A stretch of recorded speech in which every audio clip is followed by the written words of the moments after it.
అసబ్జాయిలు. ఈ అసబ్జాయిలో మనం ఏం చెప్పుకున్నాం? అసబ్జాయి వంశ స్థాపకుడు ఎవరు చెప్పుకున్నాం? Nizam ul Mulk. Okay, last class లేదా ప్రీవియస్ క్లాస్ లో మనం చెప్పుకున్నటువంటి ఇది ఏంది? ఎవరి గురించి చెప్తున్నాం? నిజాం ఉల్ ముల్క్ చెప్తున్నాం. నిజాం ఉల్ ముల్క్ ఏ యొక్క వంశ స్థాపకుడు?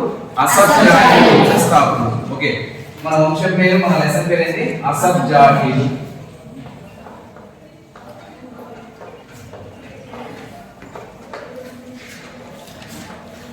ఓకే, ఈ అసబ్జాయిలో ఫస్ట్ రాజు గురించి ఎవరి గురించి చెప్పాను? అసబ్జాయిలో ఎవరు? నిజాం. నిజాం ఉల్ ముల్క్. ఓకే, నిజాం ఉల్ ముల్క్. ఇతని తర్వాత ఏం జరిగింది అంటే ఇక్కడ మరణించాడు. ఎప్పుడు మరణించాడని చెప్పాను? 1748 పరిపాలన కాలం చెప్పండి. నిజాం ఉల్ ముల్క్ యొక్క పరిపాలన కాలం 1724 నుంచి 1748. అంటే 1748 చనిపోయాడు. ఎవరు? నిజాం ఉల్ ముల్క్. చనిపోయిన తర్వాత ఇక్కడ ఏం జరుగుతుంది? నిజాం ఉల్ ముల్క్ చనిపోగానే ఎన్నో రాజు? మొదటి రాజు. ఏం ప్రారంభం అవుతుందంటే ఇది ఇంపార్టెంట్, వారసత్వ యుద్ధాలు. ఏం జరుగుతున్నాయి? వారసత్వ యుద్ధాలు జరుగుతున్నాయి. ఓకే, నిజాం ఉల్ ముల్క్ అసబ్జాయిలో నిజాం ఉల్ ముల్క్ వంశస్థాపకుడు. ఈ వంశస్థాపకుడు నిజాం ఉల్ ముల్క్ 1748 సంవత్సరంలో చనిపోయిన తర్వాత సింహాసనం కోసం, ఏది యొక్క సింహాసనం కోసం? అసబ్జాయి సింహాసనం కోసం ఏం జరుగుతున్నాయి? వారసత్వ యుద్ధాలు జరుగుతున్నాయి. ఈ వారసత్వ యుద్ధాల్లో భాగంగా ఇతను మరణించిన తర్వాత నిజాం ఉల్ ముల్క్ యొక్క రెండో కుమారుడు రాజ్యానికి వస్తాడు. జాగ్రత్తగా వినండి, నిజాం ఉల్ ముల్క్ యొక్క ఎన్నో కుమారుడు? రెండో కుమారుడు వస్తున్నాడు. అతని పేరు ఏంటంటే నాసిర్ జంగ్. కొంతమంది చరిత్రకారులు ఏమంటారు దీన్ని? ఇతని నాజిర్ జంగ్ అని కూడా అంటారు. నాజిర్ జంగ్. ఓకే, నాసిర్ జంగ్ అన్నా నాజిర్ జంగ్ అన్నా ఒకలే. ఎవరు ఇతను? ఎవరని చెప్తున్నాను? మొదటి రాజు అయినటువంటి నిజాం ఉల్ ముల్క్ యొక్క ఎన్నో కుమారుడు, రెండో కుమారుడు. ఈ రెండో కుమారుడు అయినటువంటి ఇతను రాజ్యానికి సింహాసనాన్ని అధిష్ఠించాడు. సింహాసనాన్ని అధిష్ఠించిన తర్వాత అదే నాసిర్ జంగ్కి మేనల్లుడు ఉంటాడు. నాసిర్ జంగ్కు మేనల్లుడు. అతని పేరు ఏంటంటే ముజఫర్ జంగ్. ముజఫర్ జంగ్. నాసిర్ జంగ్, ముజఫర్ జంగ్. ఈ నాసిర్ జంగ్ యొక్క పరిపాలనా కాలం చూస్తున్నట్టయితే ఎప్పుడైతే చెప్పాను? 1748లో ఎవరు చనిపోయారు? నిజాం ఉల్ ముల్క్ చనిపోయాడు. చనిపోయిన తర్వాత 1748లో రాజ్యానికి వచ్చి 1750 వరకు మాత్రమే పరిపాలన చేస్తాడు. 1745 నుంచి 1750 వరకు పరిపాలన చేస్తాడు. ఎందుకు చేస్తాడు 2 సంవత్సరాలే అనేది ఇప్పుడు మీకు విషయం చెప్తాను.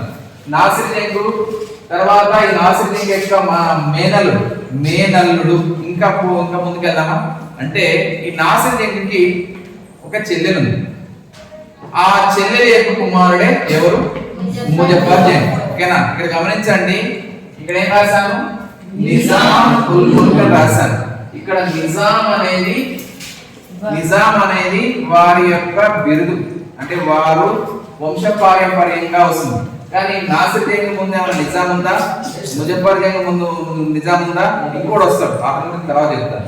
ఇంకోటి వస్తాడు, అతను కూడా ఉండదు. అంటే అర్థమైందండి, ఈ వారసత్వ యుద్ధాలలో వీరు ఈ మొదటి రాజు తర్వాత వచ్చే అసబ్జాహీల వంశంలో సింహాసనాన్ని అధిష్ఠించినటువంటి వారికి ఏం బిరుదు లేదట?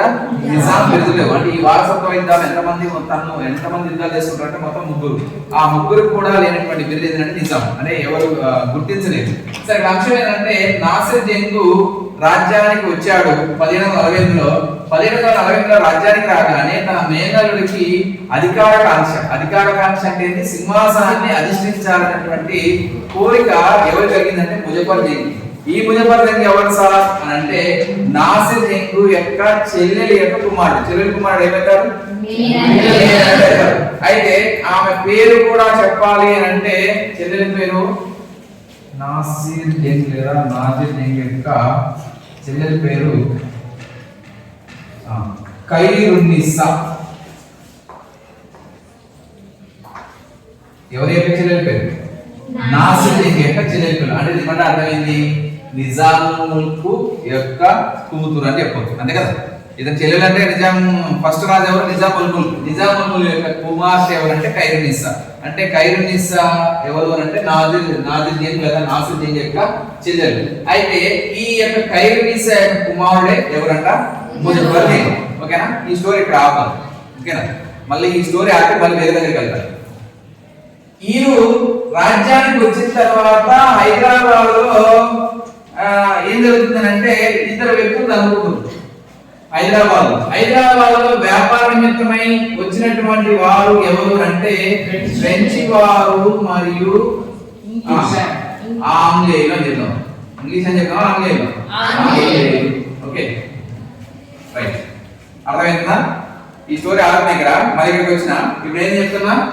హైదరాబాద్ ప్రాంతంలో అంటే ఈ అసఫ్జాయి పరిపాలించేటప్పుడు హైదరాబాద్ ప్రాంతంలో లేదా అసఫ్జాయి పరిపాలనలో ఎవరు వచ్చారు అంటే మన ప్రాంతానికి ఇద్దరు వచ్చారు. ఎవరు?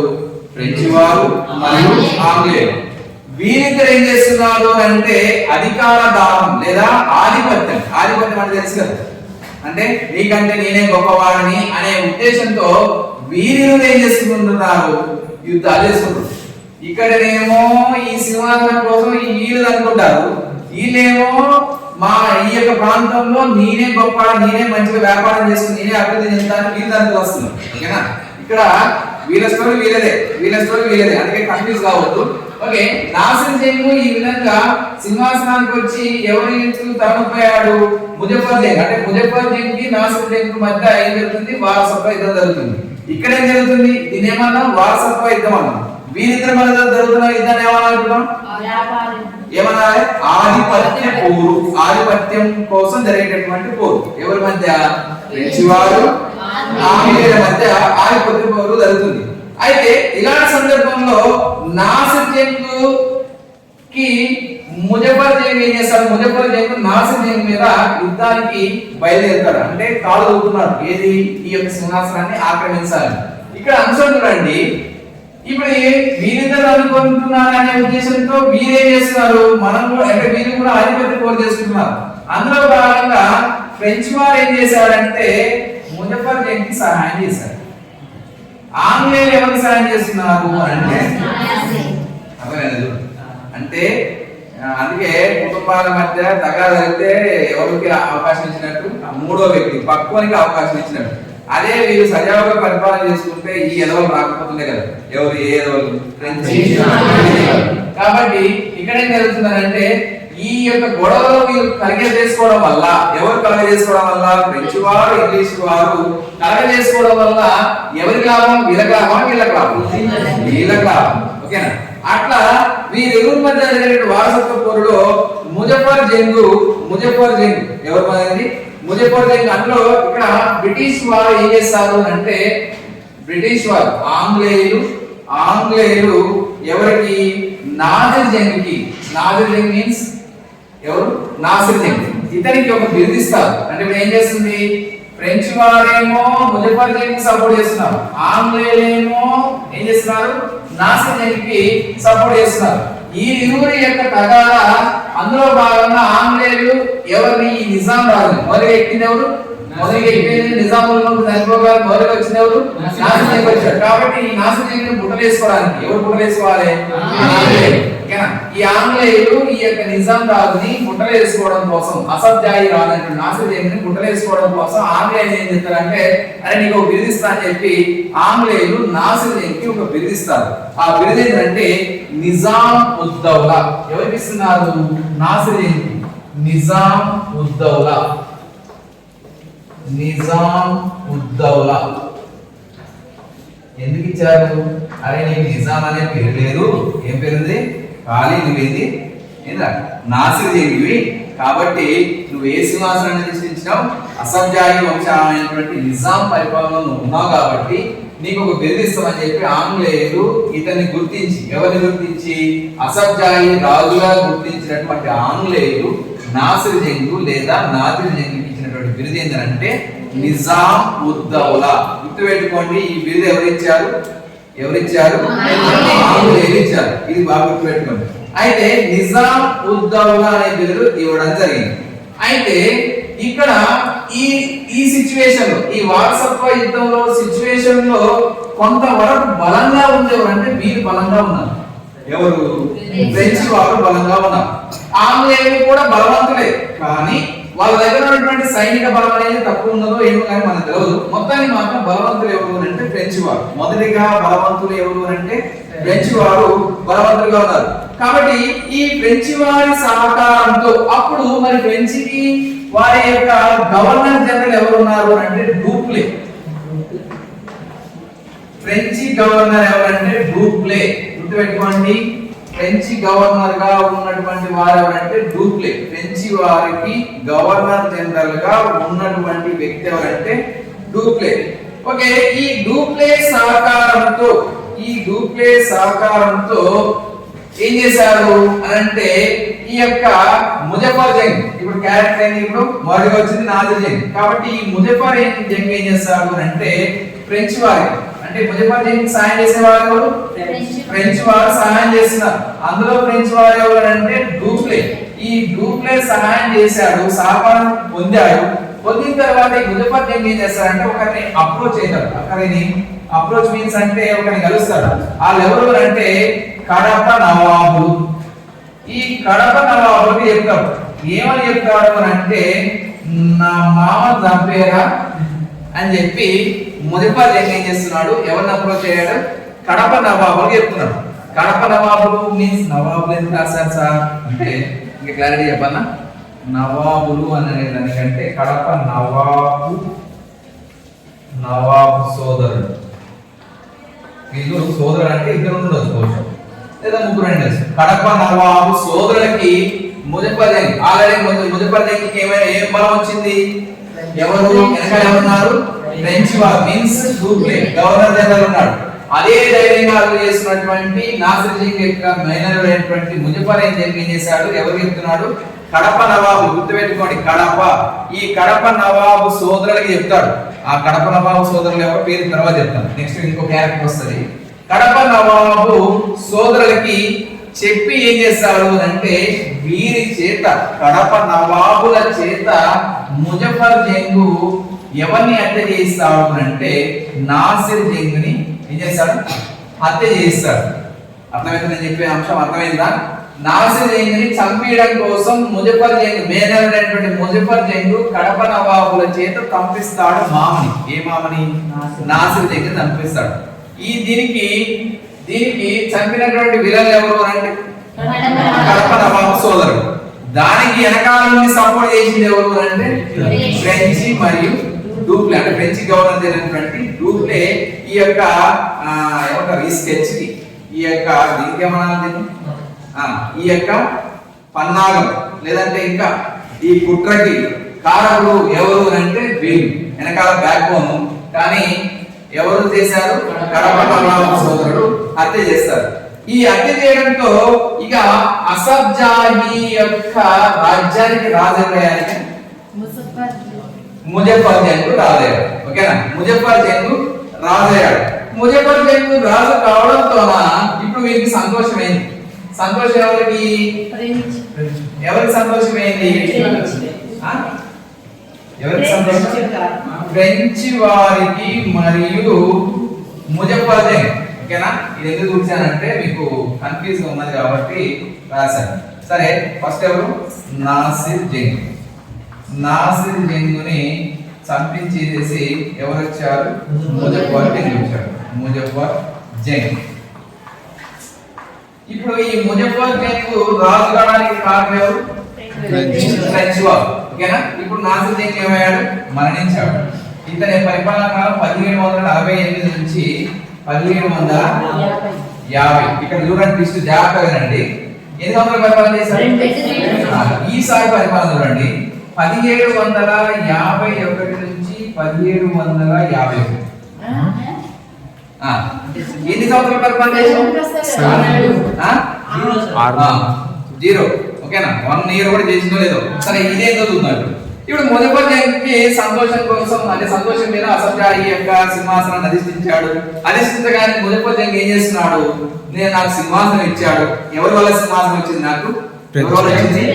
ఫ్రెంచ్ గవర్నర్ డ్యూప్లే వల్ల నాకు సింహాసనం వచ్చింది అని చెప్పి ఏం చేయాలి ముజఫర్ జంగ్ ఏం చేశాడంటే వీరికి బహుమానాలు ఇచ్చాడు. ఎవరికి బహుమానం ఇచ్చాడు? ఫ్రెంచ్ వారికి ఎక్కలేదు. మన సంతోషం ఎక్కువైపోయింది.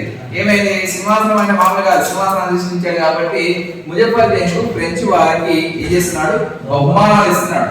ఆ బహుమానాలలో భాగంగా ముజఫర్ జంగ్ సింహాసనం అధిష్ఠించగానే తాను ఏం చేస్తాడు అంటే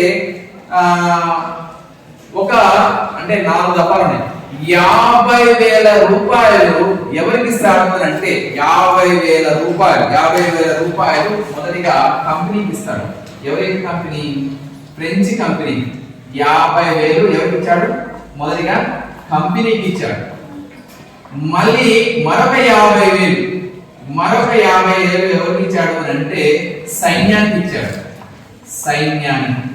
ఓకే, ఎవరికి? సైన్యానికి, ఫ్రెంచ్ సైన్యానికి ఇచ్చాడు. ఓకే, గుర్తుపెట్టుకోండి. 50,000 ఏమో కంపెనీకి ఇచ్చాడు. ఏ కంపెనీ? French East India company. ఏది వచ్చినా చూడండి, ఇంగ్లీష్ ఈస్ట్ ఇండియా కంపెనీ అన్నా ఫ్రెంచ్ ఈస్ట్ ఇండియా కంపెనీ అంటే వారి పేర్లు అవి. ఈస్ట్ ఇండియా కంపెనీ అనేది అందరికి కామన్, కానీ దాని ముందు ఫ్రెంచ్ ఈస్ట్ ఇండియా కంపెనీ అంటే ఎవరిది? ఫ్రెంచ్ వారు. ఇంగ్లీష్ ఈస్ట్ ఇండియా కంపెనీ అంటే ఎవరిది? ఇంగ్లీష్ వారు అంటే ఆస్ట్రేలియా. ఓకేనా? అంటే ఇప్పుడు ఏ కంపెనీ అంటే ఫ్రెంచ్ ఈస్ట్ ఇండియా కంపెనీకి ఏం చేశాడు ముజఫర్ జంగ్? 50,000 ఏమో కంపెనీకి ఇచ్చాడు, 50,000 ఏమో ఈ ఫ్రెంచ్ సైన్యానికి ఇచ్చాడు. అంటే బహుమానంగా ఇచ్చాడు.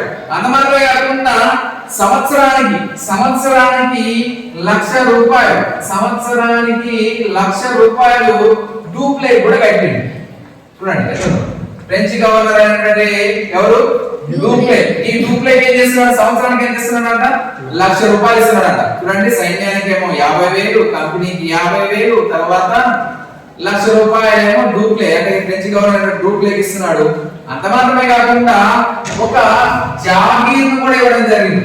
జాగీర్ అంటే ఒక ప్రాంతం, ఒక ప్రాంతాన్ని కూడా ఇస్తున్నాడు. ఎన్ని భాగాలు ఇప్పుడు? 1, 2, 3, 4. ఇది దాదాపు అంటే ఈ జాగీరు ఎన్ని లక్షల యొక్క విలువైనది అంటే చరిత్రకారులు ఏమంటారు అంటే 20 లక్షల విలువైనటువంటి జాగీర్ అంటే 20 లక్షల విలువైనటువంటి జాగీర్ స్థలాన్ని ఎవరికి ఇచ్చాడు? ఫ్రెంచ్ వారికి ఇచ్చాడు. అర్థమైందా?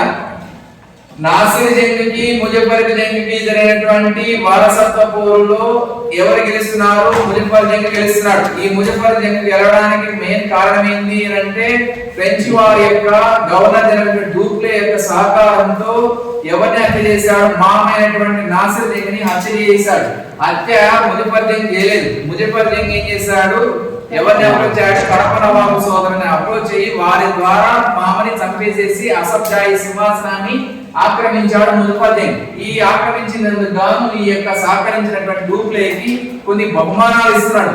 ఆ బహుమానాలలో భాగంగా 50,000 అంటే సంవత్సరానికి 50,000 యొక్క రూపాయలని ఎవరికి ఇచ్చాడు? కంపెనీకి ఇచ్చాడు. 50,000 ఏమో సైన్యానికి ఇచ్చాడు. 1,00,000 రూపాయలేమో డూప్లేకి సంవత్సరానికి కట్టేటట్టుగా ఒప్పందం చేసుకున్నాడు. తర్వాత 20 లక్షల విలువైనటువంటి జాగీర్ స్థలాన్ని కూడా ఇచ్చాడు ముజఫర్ జంగ్. ఎవరికి అంటే డూప్లేకి లేదా ఫ్రెంచ్ వారికి ఇవ్వడం జరిగింది. ఎవరిని కూర్చోబెట్టాడు? ముజఫర్ జంగ్. ఎవరు కూర్చోబెట్టారు? డూప్లే ముజఫర్ జంగ్ కూర్చోబెట్టారు. కాబట్టి ఈ ముజఫర్ జంగ్ ఇతనికి ఒక బిరుదిస్తున్నాడు. చూడండి, ముజఫర్ జంగ్ ఏం చేస్తున్నాడు? ఫ్రెంచ్ గవర్నర్ జనరల్ డూప్లేకి ఏం చేస్తున్నాడు? ఒక బిరుదిస్తున్నాడు. ఆ బిరుదు ఏంది? ఇది ఇంపార్టెంట్. ఆ బిరుదు ఏంటంటే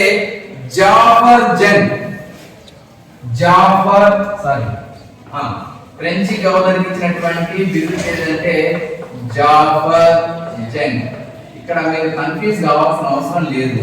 ఇతని పేరులో ఏముంది? ఇక్కడ ముజఫర్ జంగ్. ఇందులో తీసేస్తే ఏమొస్తుంది? జాఫర్ జంగ్. అంటే తన పేరుని ఇతనికి బిరుదుగా ఇచ్చాడు. ఓకేనా? అదే జాఫర్ జంగ్. జాఫర్ అంటే ఇక్కడ ముజఫర్ అంటే ఏమో ఇక్కడ జాబ్ దీర్ఘం రాదు, ఇక్కడ వస్తుంది అంతే. జాఫర్ జంగ్. ఓకే, అర్థమైందా? బహుమానాలు ఇచ్చిందే కాకుండా ముజఫర్ జంగ్ ఏం చేస్తున్నాడు, ఫ్రెంచ్ గవర్నర్ డూప్లేక్ ఏమిచ్చాడు, ఒక బిరుదును కూడా ఇవ్వడం జరిగింది. ఆ బిరుదు పేరే ఏంటిది, జాఫర్ జంగ్. ఓకే, ఈ జాఫర్ జంగ్ ఇవే కాకుండా తను ఏం చేశాడు అంటే కొన్ని ప్రాంతాలు కూడా ఇచ్చాడు. ఇవే కాకుండా కొన్ని ప్రాంతాలు, ఆ ప్రాంతాల పేరు ఏంటంటే మచిలీపట్నం, ఇవే కాకుండా మచిలీపట్నం, యానం. ఒక విధంగా చెప్పాలంటే ఇవి సముద్ర ఓడరేవు అనొచ్చు. ఓకే, మచిలీపట్నం, యానం అనేటువంటి ప్రాంతాలు కూడా బహుమానంగా ఇస్తాడు ముజఫర్ జంగ్. చూడండి ఎన్ని బహుమానాలు ఇచ్చాడు, 50,000 రూపాయల కంపెనీకి, 50,000 సైన్యానికి, 1,00,000 రూపాయల గవర్నర్ కి, ఒక కంపెనీకి 20 లక్షల విలువైన జాగీర్దారు ఇచ్చాడు. తర్వాత అమ్మాయి ముజఫర్ జంగ్ ఒక బిరుదు ఇచ్చాడు. బిరుదు ఇచ్చేదే కాకుండా రెండు ప్రాంతాలు, కొన్ని ప్రాంతాలు అన్నాను, అందులో ముఖ్యమైనది నేను చెప్పాను మచిలీపట్నం, యానం ప్రాంతాలను ఇవ్వడం జరిగింది. ఈ ప్రాంతాలను ముజఫర్ జంగ్ ఎవరికి ఇచ్చాడు, ఇంగ్లీష్ వారిగా ఇచ్చాడు. ఓకే, ఇన్ని రావడంతో ఎవరికి మండింది, ఎవరికి మండిందంటే కడప నవాబుకు మండింది. ఎవరికి మండిందంట, కడప నవాబు, ఇంగ్లీష్ వారు కాదు. ఓకేనా, కడప నవాబు మండింది అంటే కోపం వచ్చింది. ఎందుకు, మేరీ కీలక పాత్ర ఎవరిది, మాది. నేను చంపకపోతే నీవు రాజు అయ్యేవాడి కాదు, కాబట్టి నువ్వు చేసిన పని చేసిన నేను ఇవ్వాల్సింది బహుమతులు నాకు. కానీ ఎవరికి ఇస్తాను, వీడు ముజఫర్ ఎవరికి ఇచ్చాడు, ఫ్రెంచ్ గవర్నర్కి ఇచ్చాడు. ఇవ్వడంతో కడప నవాబు ఏం చేస్తారు అంటే అడుగు, కడప నవాబు సోదరుడు ఏం చేస్తారు అని అడుగుతాడు. రాజుగారు బానే ఉంది, పని చేసింది మేము కదా, బహుమానాలు ఇవ్వాల్సింది మాకు కదా, నువ్వేం చేసినావు, మొత్తం వాళ్ళకి ఇచ్చినావు కాబట్టి మాకు కూడా బహుమానాలు అని చెప్పి కడప నవాబు ఎవరు అడుగుతాడు, ముజఫర్ జంగ్ అడుగుతాడు. అతని పేరు ఏంటంటే హిమ్మత్ ఖాన్. కడప నవాబు సోదరులు ఒకడైనటువంటి ఒక వ్యక్తి, అతని పేరు ఏంటంటే హిమ్మత్ ఖాన్. అతని పేరు ఏంటంటే హిమ్మత్ ఖాన్. కడప నవాబు సోదరుల్లో ఒకడైనటువంటి హిమ్మత్ ఖాను ఎవరిని అడిగాడు, ముజఫర్ జంగ్ అంటే అసఫ్జాయి రాజైనటువంటి ముజఫర్ జంగ్ అడుగుతాడు. అడిగితే ముజఫర్ జంగ్ ఏం చేస్తాడు అంటే, ఎందుకంటే వాస్తవం కదా, అవి అడిగినాన్ని కూడా అడిగింది న్యాయమా అన్యాయం, న్యాయమే కదా, అంటే వీడు చేసిన న్యాయం కాదు. ఎవడు, కడప నవాబు చేసి ఒక అద్దె ఒక మనిషిని చంపి వీడు న్యాయం అంటే బహుమానాలు అడుగుతున్నాడు. ఓకేనా, వీడు చంపకుండా చేతికి మట్టి అంటలే, మట్టి అంటున్నాడు ఎవడు, వీడు. ఓకేనా, అంటే నింద పడదు వీడికి, హత్య చేసిన వాడు వీడు.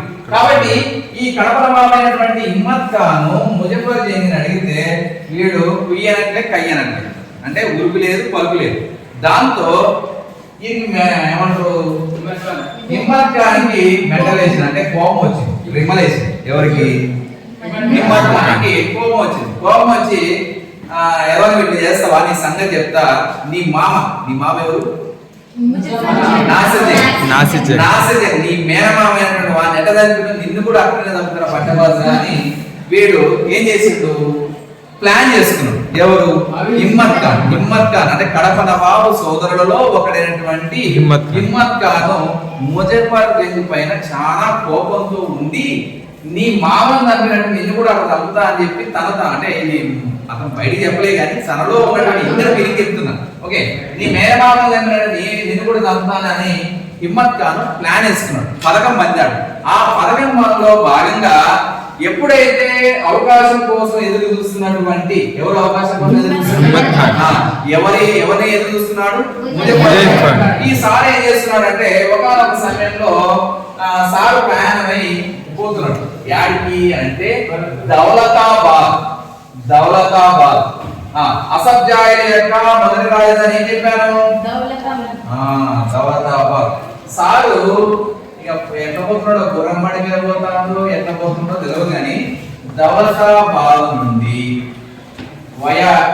ఎక్కడికి పోతున్నాడు అంటే హైదరాబాద్ వస్తున్నాడు. ఓకే, దౌలతాబాద్ నుండి ఎక్కడికి వస్తున్నాడు, హైదరాబాద్ వస్తున్నాడు. ఈ యొక్క సారు ఏ సారు ముజఫర్ జంగ్ అంటాడు, దౌలతాబాద్ అంటే హైదరాబాద్ ప్రయాణమైపోతున్నాడు అనే విషయాన్ని కడప నవాబు సోదరుడు హిమ్మత్ ఖాన్కి తెలిసింది. దీంతో ఇక మంచిగా సారు పథకం కోసం ఎదురు చూస్తున్నాడు కదా. ఈ పథకంలో భాగంగా తానేం చేశాడు అని అంటే ఇదే అవకాశంగా చేసుకొని ఒక ప్రాంతం, ఈ రెండు ప్రాంతాల మధ్య అంటే దౌలతాబాద్ మరియు హైదరాబాద్ ఈ రెండు ప్రాంతాల మధ్య ఒక ప్రాంతం ఉంది. అది ఇంపార్టెంట్. ఆ ప్రాంతాల మధ్య ముజఫర్ జంగ్ని హత్య చేస్తారు. ఆ ప్రాంతం పేరు ఏంటంటే లక్కిరెడ్డి పాలెం. లక్కిరెడ్డి పాలెం, లక్కిరెడ్డి పల్లి, సారీ లక్కిరెడ్డి పల్లి. లక్కిరెడ్డిపల్లి అనేటువంటి ప్రదేశం దగ్గర హిమ్మత్ ఖాన్ ముజఫర్ జంగ్ని హత్య చేస్తాడు. ఏం చేస్తున్నాడు? చంపేశాడు. అంటే చంపేయడం అంటే హత్య చేశాడు. ఓకేనా? అర్థమైందా? సేమ్ మేనమామని ఏ విధంగానైతే చంపాడో, నాసిర్ జంగ్ని ఏ విధంగానైతే చంపాడో, సేమ్ తన అల్లుని కూడా అలానే చంపాడు. అంటే చూడండి, కత్తి పట్టి కూడా ఆఖరికి వస్తే వాందం చూస్తే ఎవరు తెచ్చిండు? వీడు కూడా తెచ్చిండు. అర్థమైందా? ముజఫర్ జంగ్ గుర్తుపెట్టుకోండి. ఇది ఎక్కడ ఉంది సార్? లక్కిరెడ్డిపాడు పల్లి. సరే, లక్కిరెడ్డిపల్లి అనేది ఎక్కడ ఉందంటే కడప జిల్లా ప్రాంతంలో ఉంది. కడప జిల్లా అంటే మొత్తాన్ని మాత్రం దౌలతాబాద్ హైదరాబాద్ మధ్యలో ఉన్న ప్రాంతమే లక్కిరెడ్డిపాడు, లక్కిరెడ్డిపల్లి. కానీ అది ఎక్కడ ఉంది అంటే కడప జిల్లాలో ఉన్న ప్రాంతం. ఈ లక్కిరెడ్డిపల్లి దగ్గర ముజఫర్ జంగ్ని హిమ్మత్ ఖాన్ హత్య చేస్తాడు. ఇప్పుడు అసబ్జా సింహాసనం ఏమైంది? సింహాసనం ఖాళీ ఉందా లేకపోతే ఎందుకంటే ఉన్నటువంటి ముజఫర్ జంగ్